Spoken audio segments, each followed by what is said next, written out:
Before you say, "I do," before you send one more good morning text, I need you to hear something. Some relationships aren't confusing, they're clear. You're just choosing not to see it. And by the end of this video, you'll know exactly which one you're in. Here's what nobody tells you before marriage. It doesn't create character, it reveals it. Whatever is hidden in the dating season, the temper, the pride, the wandering eye, the empty faith, marriage doesn't fix it. Marriage puts a spotlight on it and locks the door behind you. So today, we're going through 7 things, 7 warning signs, that scripture and simple wisdom both agree on, things you should never build a marriage on top of.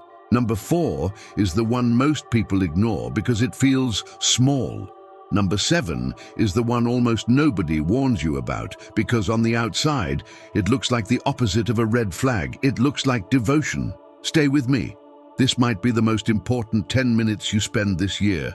If you've ever ignored a warning sign because you loved someone anyway, type "I know" in the comments.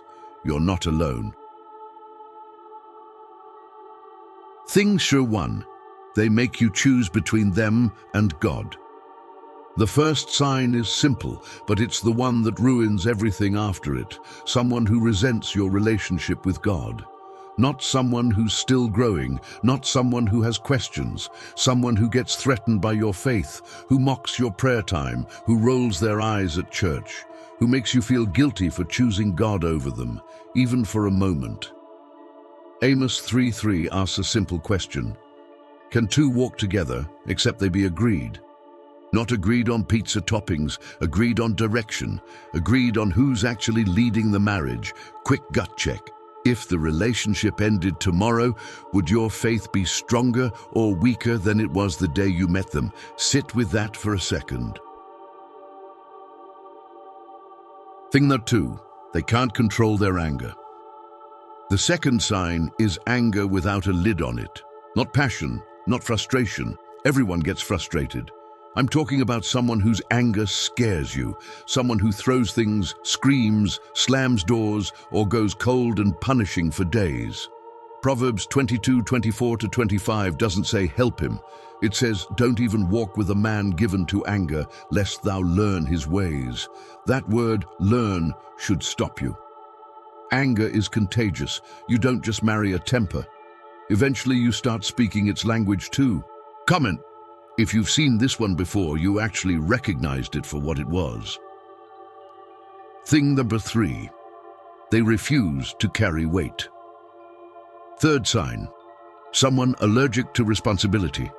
This is the person who won't work, won't plan, won't provide, won't show up, but always has a reason why. Someone else's fault, bad luck. God will provide, used as an excuse instead of a promise. 1 Timothy 5:8 puts it bluntly, if anyone doesn't provide for their own house, they've denied the faith and are worse than an infidel. That's not a soft warning. That's scripture saying, watch what someone does with responsibility long before you watch what they say about love. Here's the uncomfortable question. Are you already covering for them, making excuses to your family that you don't even believe yourself? Keep that answer in your pocket. We're coming back to it. Thing number 4, they lie even about small things. Number 4, the one people ignore because it feels small, little lies. I already ate. I wasn't looking at my phone. I told you that already. Tiny, forgettable, easy to excuse. But Ephesians 4:25 doesn't grade lies by size. It just says, putting away lying, speak every man truth. Here's the principle. How someone handles a $2 lie is how they'll handle a $200,000 secret. Character doesn't change size, it just changes stakes. If you can't trust their words about breakfast, don't trust their words at the altar. Which number so far has hit closest to home? 1, 2, 3, or 4? Drop the number below. I actually read these. Thing number 5, they cut you off from everyone else. Fifth sign, and this one moves so slowly, you almost don't notice it happening. Isolation, not overnight, a little at a time. Your friends don't really get us. Why do you need to go to your mom's again? Church is taking up time that should be ours. Slowly, your world gets smaller and smaller until the only voice left is theirs. Psalm 119:63 says, I am a companion of all them that fear thee. Healthy love adds people to your life. It doesn't subtract them. If someone needs you isolated to keep you, that's not love protecting you. That's control disguising itself as love. Pause for a second. Who have you stopped calling since this relationship started?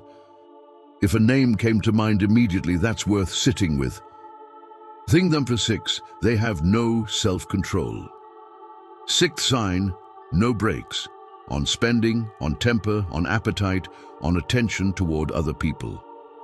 Galatians 5:22-23 lists the fruit of the Spirit, and self-control is the last one named, almost like Scripture is saying, this is the proof the others are real.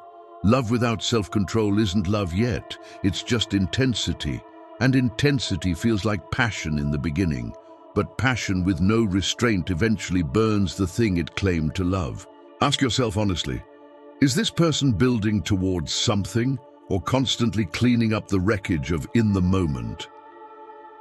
If this video is making you think of someone specific, don't say their name in the comments. Just comment, so I know you're still here. We're almost to the one nobody talks about. Thing number 7, devotion with no one watching. And here's number 7, the one that fools even discerning people, because on the surface, it looks like the opposite of a warning sign. Someone who prays loudly in front of others, but never prays with you in private. Someone who quotes scripture in conversation, but you've never once seen them read it alone. Someone whose faith performs beautifully for an audience, but goes completely silent the moment no one's watching. Matthew 6 warns about exactly this. People who love to pray to be seen of men, who've already received their reward in full, right there in the applause. This is the hardest one to catch because it doesn't look like rebellion. It looks like religion. But God isn't looking for a performance. He's looking for what's true when the room is empty. Ask yourself, not what do they say about God in front of you, but who are they when they think no one's checking? Here's the truth underneath all 7 of these. God isn't trying to keep you from love. He's trying to protect every area of your life, your peace, your future, your children who don't exist yet, from a covenant built on the wrong foundation. Malachi 2:14 calls marriage a covenant, not a contract you can quietly renegotiate later, but a covenant witnessed by God Himself.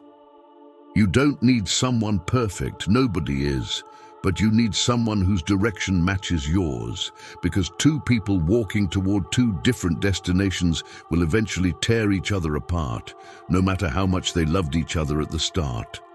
If even one of these 7 hit you tonight, that's not condemnation. That's grace, giving you the chance to see it before the wedding instead of after. Which number was it for you? Type it in the comments, just the number, no explanation needed. I promise you, someone else scrolling through will see it and realize they're not the only one. If this reached you, subscribe, because next week we're covering the 7 signs of a marriage God actually builds. And trust me, it's not what most people expect. Until then, walk in discernment and walk in peace.